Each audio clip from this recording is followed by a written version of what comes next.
Hello and welcome back to Comic Issues Daily, the show that brings you more news than the Bugle or the Planet. And today we're talking about DC's canonizing one of its most controversial eras, Wonder Woman surpassing Superman as the symbol of hope, and Marvel's best 90s characters, and much more. Plus, we'll check in on the hottest books shaking the comic market. Let's dive in. But before we do that, I just want to remind everybody about the GoFundMe to support Brandon, aka Mon Comics, and his family, who lost their home in a house fire a couple weeks ago. The link to the GoFundMe is right there on the screen, QR code, everything. Go support if you can. That'd be greatly appreciated. All right, first story of the day.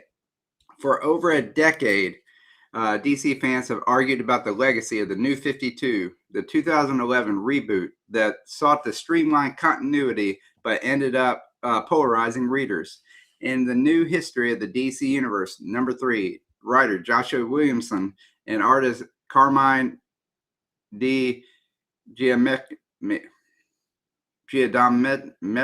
sorry, once again, I apologize for mispronouncing names, placed the new 52 directly into continuity, framed through Barry Allen's narrations. Instead of quietly sweeping the era aside, DC is acknowledging its place as one of the most debated periods of modern comics. David Harth of comicbook.com points out that this moment positions the company to reclaim stories that were previously treated as awkward outliers. The issue traces post-crisis and pre-Flashpoint events, carefully building towards the Flashpoint catalyst that birthed the New 52. The New 52 era had previously been handled as a soft, it happened, but maybe not stretch of continuity. But by making it canon, DC sets the stage for heroes to acknowledge and reflect on the missteps, victories, and cultural shifts that define the line. Importantly, it suggests that DC is ready to stabilize canon rather than selectively revisiting history with each relaunch. This move may change how readers interpret characters' growth and crossover events from the last decade. It also re-engages with characters who were reshaped during the time, such as the Justice League, reimagined origins, or titles like Demon Knights. Whether you loved or hated the New 52, its return as official history creates new story possibilities. What's your take on DC reclaiming the New 52? Drop your thoughts below. And was it a bold creative experiment or a publisher's biggest misstep? And DC didn't stop at recanonizing the New 52.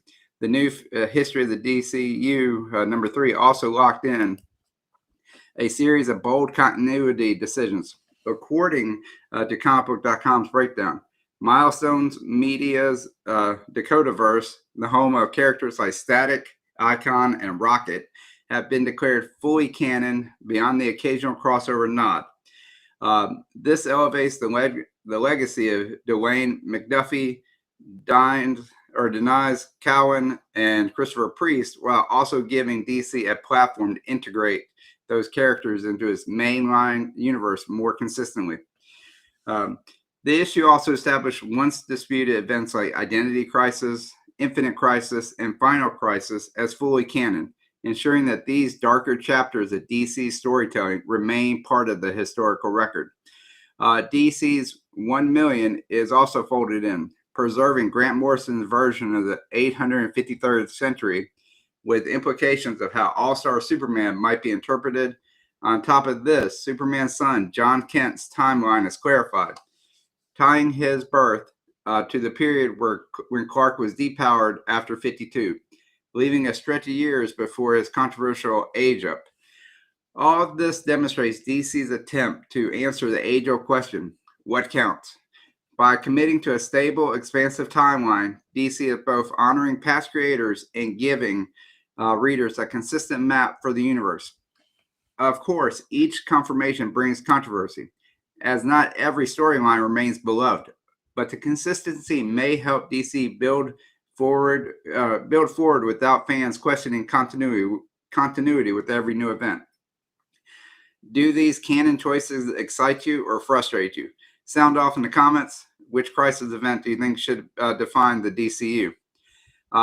And then in his column from comicbook.com, Marcus Hemlock argues that DC is neglecting one of its most promising young heroes. Sideways, or Derek James, introduced during the Dark Multiverse Fallout, Sideways had all the makings of DC's answer to Spider-Man. A teenager juggling with identity, power, and guilt. Derek's rift-jumping powers gave him a unique hook, but his early stories leaned into clout chasing and social media commentary before tragedy redefined his mission when his mother was murdered by Leto Dominus, the villainous CEO of Dark Star Sciences. Derek evolved into a more earnest and battle-tested hero. Despite his potential, Sideways has been pushed to the sidelines. As a respectable solo run and brief appearance in Young Justice in 2019, the character had largely disappeared from DC spotlight. Hemlock highlights how Sideways checked many boxes. He's young, quippy, relatable, and comes with a compelling rogues gallery. Yet, unlike Spider-Man, DC hasn't committed to making him a cornerstone of their shared universe. This absence leaves a gap in DC's lineup for a hero who embodies youthful energy and personal stakes. Fans are left to wonder if DC is wasting a golden opportunity, especially as Marvel continues to dominate the teen hero niche. With the current multiverse focused storytelling, Sideways seems like the perfect candidate for a comeback. Would you like to see DC Sideways get a bigger role in their universe? Let us know in the comments. And if you pick up a new series featuring me personally, I've never heard of Sideways. Could be an interesting read. We'll see. All right. And then the 1990s were a transformative decade for Marvel Comics, introducing a wave of characters who became icons in their own right. Maxwell Pinish at CBR compiled a ranking of the top 10, spotlighting how this era reshaped Marvel's roster. The list includes Maya Lopez, a.k.a. Echo, who debuted in Daredevil #9 from 1999, Omega Red, the sadistic mutant introduced in X-Men 4 from 92, both representing the experimentation Marvel was willing to embrace during the decade. Echo redefined street-level representation, and Omega Red cemented himself as one of Wolverine's deadliest enemies. Other standouts from the decade include Carnage, a psychopathic symbionte who first terrorized readers in Amazing Spider-Man 361 from 92. And Bishop, a time-traveling mutant who became central to the X-Men's mythos, beginning with Uncanny X-Men 282 from 1991. And Spider-Man's world expanded with the arrival of Ben Reilly's Scarlet Spider and Web of Spider-Man #118 from 1994. While the wisecracking Deadpool bursted onto the scenes in New Mutants 98 in 1991, quickly growing into a multimedia sensation. The supernatural corner of Marvel also flourished, with Danny Ketch taking on the mantle of Ghost Rider in Ghost Rider #1 from 1990. Rounding out the list are Armored Avengers War Machine, introduced in Iron Man 282 from 1992, and time-displaced mutant Cable, whose full debut in New Mutants issue #87 from 1990 cemented him as a cornerstone of X-Men stories. And the fan-favorite rogue Gambit, who first appeared in Uncanny X-Men Annual issue #14 or from 1990 in a cameo, and Uncanny X-Men issue 266, 1999 in a full. You can debate which one's a cameo, which one's the first appearance. I'll leave that up to you. Leave a comment about that below in the chat. From anti-hero to fan-favorite mutant, these characters reflect the bold, often risky storytelling in the 1990s. Risk that continues to pay dividends in today's comics and adaptations. Which of these 1990s Marvel characters is your favorite? Drop your pick in the comment and let us know which one deserves the next live-action spotlight. I'm partial to the mutant characters. I'm happy to say I have all those first appearances of Gambit, Deadpool, and Cable all in my PC. All right. So very happy with all those. In Wonder Woman, let me find sure. In Wonder Woman number 25, DC has taken a bold step by repositioning Diana as a symbol of hope, a mantle traditionally reserved for Superman. Marcus Himmelnack of comicbook.com highlights that the story set in a bleak future introduces the villainous Matriarch and her daughter Lessa, who threatens to extinguish the light of the DC universe. Superman's final moments in this narrative revolve around affirming Wonder Woman as the one true beacon of hope. This decision ties into recent themes from DC's Absolute Universe, which has elevated Diana as not just a warrior, but the heart of creation itself. By allowing her to surpass Superman in symbolic importance, DC is reframing its Trinity dynamic and giving readers a new perspective on Wonder Woman's role in the multiverse. It's a move that carries both narrative weight and marketing implications, suggesting future stories may continue to place her front and center. Fans may debate whether this change diminishes Superman's legacy or simply reflects the flexibility of symbols in a multiversal setting for Wonder Woman enthusiasts. It makes a crowning achievement for the character's cultural and mythological stature. Do you think Wonder Woman should surpass Superman as DC's symbol of hope, or should Clark always hold that role? Let me know in the comments. And then Rick Johnson from Bleeding Cool dives into the logistic nightmare presented in DC's KO, a new mega event where the heroes face the impossible task of evacuating Earth before its fall to Apokolips. The story reveals that the Justice League, Titans, and other allies have roughly 1 week to move nearly 8 billion people, forcing them to use every resource at their disposal. Teleportation tubes, alien crafts, and makeshift microcities are just a few of the desperate strategies attempted. Complicating matters is the rise of evacuation truthers, civilians who distrust the heroes' warning and resist leaving their homes. This distrust is the direct result of Amanda Waller's anti-hero propaganda campaign. Fallout from Absolute Power, which sowed seeds of fear and division across the planet. The narrative clearly ties superhero politics into real-world anxieties about misinformation, showing how public perception can cripple even the most well-coordinated rescue efforts. The stakes are heightened by the event's connection across multiple titles, including Justice League, the Omega Act Special, DC KO #1 by Scott Snyder, with art from Javier Fernandez and Zamanico, and Titans #28 by grounding cosmic peril in human fear and bureaucracy. DC adds depth to what might otherwise be another world-ending crossover. If Earth only had 1 week before destruction, would you trust the heroes to save you, or would you be skeptical like the truthers? Share your thoughts. And then Gargoyles fans are getting a new treat this holiday season with the announcement of Gargoyles Winter Special #1 from Dynamite Entertainment. Set for release in December of 2025, as reported by David Brooks of AIPT, the one-shot reunites series creator Greg Weisman and co-writer Nate Crosby and artist George Canabatis. The issue will be a 28-page mystery titled Stone Cold Case, spotlighting Elsa Mays, Broadway, and the gargoyle dog Bronx as they investigate an old unsolved crime.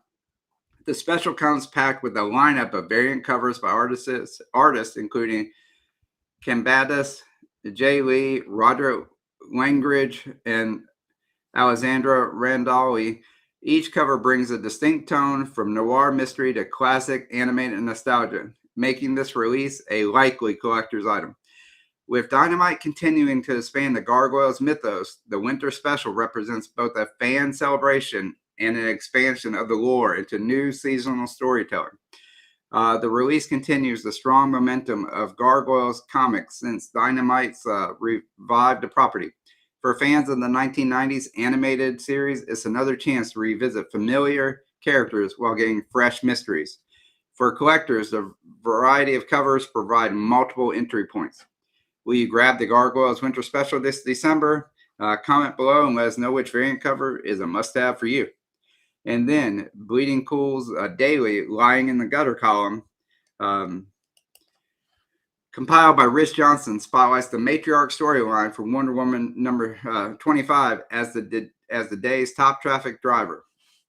The feature also notes how Diana's battle with the Matriarch and her daughter Lysa has quickly become the most discussed topic in the comic community.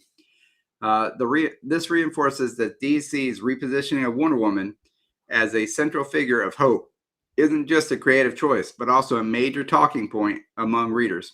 The roundup also lists the 10 most read stories on the site from the previous day, effectively mapping the pulse of the comic book news cycle. By analyzing what fans are clicking on the LITG or leave it in the gutter or lying in the gutter column, gives a meta view of which character arcs and events are dominating online conversation. In this case, Wonder Woman conflict clearly overshadows other headlines. For us, the takeaway is that Matriarch's arc is gaining traction fast, both as a story and as a fan magnet. The overlap with story number 5, my story number 5 about Wonder Woman becoming the new symbol of DC, underscores just how much weight Wonder Woman carries in the DC publishing strategy right now. Are you following Wonder Woman's Matriarch storyline? Let us know in the comments. And then today's cover price, Shaker's List shows collectors chasing everything from Golden Age gems to modern grails, proving how broad the current market truly is on the high end. Amazing Spider-Man number 1 from 1962 moved a mid-grade CGC 4.5 copy for over $10,000, reminding us why early Spider-Man issues remain the blue chip standard. Right behind it, the Dakotaverse 1 in 25 variant of Ultimate Fallout 4 hits nearly $8,500 in a CGC 9.8, confirming Miles Morales' ongoing dominance as the defined modern key. Golden Age still commands respect too, with All Flash number 1 from 1941 pulling in over $6,000 in a CGC 7.0, a strong result for Jay Garrick's first solo series. Bronze Age and Copper Age keys are also holding strong. Incredible Hulk 181 from 1974, the first appearance of Wolverine, full appearance of Wolverine, saw in a $4,150 sale in a CGC 8.0, while Giant Size X-Men number 1 from 1975 landed nearly $2,750 in a CGC 7.5. Meanwhile, Star Wars number 1 from 1977 continues to rise in a pristine grade with a CGC 9.8 newsstand selling for $2,900, showing the durability of the Star Wars market. Add in Submariner 34 from 1971 in a rare 9.8 at $2,150, and you got proof that even second-tier Silver Age titles are commanding strong premiums when they surface in a top grade. Rounding out the list are modern era favorites that remain steady performers. New Mutants 98 from 1991, the first Deadpool, sold for $1,975 in a 9.8 newsstand, while Amazing Spider-Man 129 from 1974, the first Punisher, also the first Jackal appearance, landed $1,700 in a CGC 8.0. Closing out the day was Batman issue number 423 from 1988, with this iconic Todd McFarlane cover, posting a 9.8 sale at $1,655, reinforcing just how much heat 80s and 90s cover art still has with the collectors. Today, these results show a balanced market with silver, bronze, and modern, all having momentum, making it a good time for both investors and nostalgic fans. Which of today's Shakers would you want in your collection? A Golden Age classic like All Flash number 1, or a modern grail like Ultimate Fallout 4? Let us know in the comments. And also, just want to remind everybody that this Sunday at 6 p.m. Central, 7 p.m. Eastern, I will be interviewing Brian LCS, the creator of the Comic Book Community Awards, about his comic channel origins and how he's grown his YouTube channel from 0 subscribers and no views up to where it is today. So please check that out. That's this Sunday at 6 p.m. Central, 7 p.m. Eastern. And then check that out. Also, we got more Comic Issues Daily every morning. That's it for today's Comic Issues Daily. Don't forget to like, subscribe, and ring the bell so you never miss a recap. And today's episode is sponsored by Ron's Comic Closet, your one-stop shop for comics and collectibles. Head over to Ron's Comic Closet and use code IHaveIssues to save 20% off your first purchase. And as always, tell us your thoughts in the comments. We'll feature some of your takes in upcoming episodes. Thanks for watching, and we'll see you tomorrow when we have more news than the Bugle or the Planet. All right, thank you very much, and we'll see you tomorrow, and I hope all your issues are comics.